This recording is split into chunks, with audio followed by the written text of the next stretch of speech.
الناس كانت بتتريق على قصة إن لما المية وقعت، التليفون يقع في المية.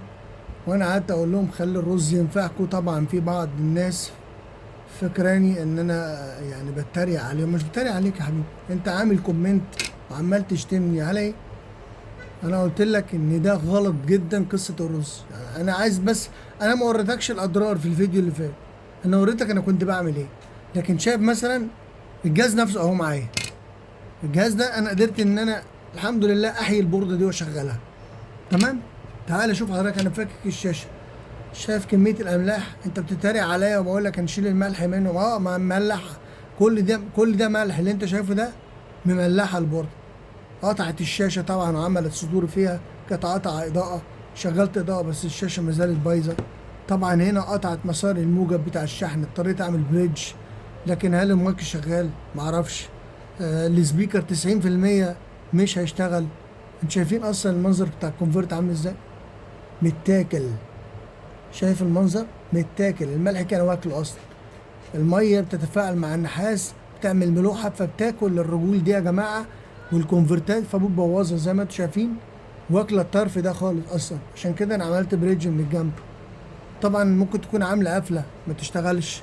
انا بس بوريكم الكارثه اللي احنا وصلنا لها. وحضرتك فاكر ان انا بتريق عليك، ولما قلت له خلي الرز ينفعك جت على بقى خلاص حساسيه قوي، زعلتك قوي.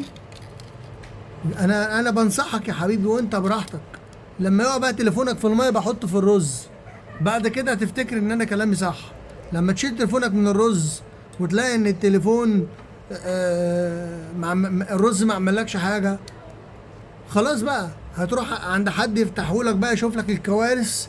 انا بحطه في ماده بتطلع كل الرواسب وكل الرطوبه وكل الاملاح اللي موجوده في البورده، عشان خاطر نحيي البورده من اي قفله.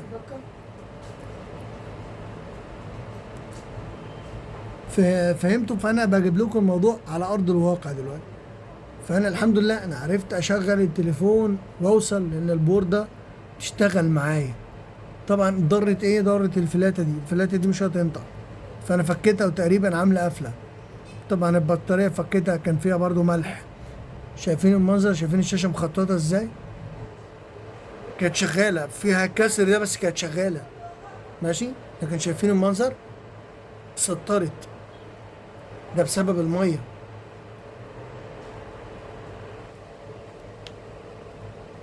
شايف حضرتك؟ مفيش. طبعا احنا الحمد لله ان البورده اشتغلت. سهل بقى نغير الفلاته دي والفلاته دي ونغير الشاشه ونحيي التليفون. لكن انت تقول انا حطيت التليفون في الرز وشلته تاني يوم اشتغل. حبيبي الميه ما لحقتش تخش جوه، ولو دخلت جوه هتلاقي في مناطق بسيطه ما حصلتش ضرر للبورده. لكن ده غطس حضرتك والبورده اتملت ميه. وللاسف التليفون اتركن شويه وكان شغال معاهم يومين، بعد كده لقوه قطع ليه؟ لان البورده لما دخلها ميه، الميه بدات تتفاعل مع النحاس. لما بتنشف النحاس بيتفاعل مع الميه بتاعتنا اللي فيها ماده ملوحه، مالحه يعني. فيبدا الملح يتفاعل مع النحاس يعمل لك قفله في الايسات. وبعد البرد 99% بتحرق، ما بتنطقش تاني. فبخلي بقى الرز ينفعك.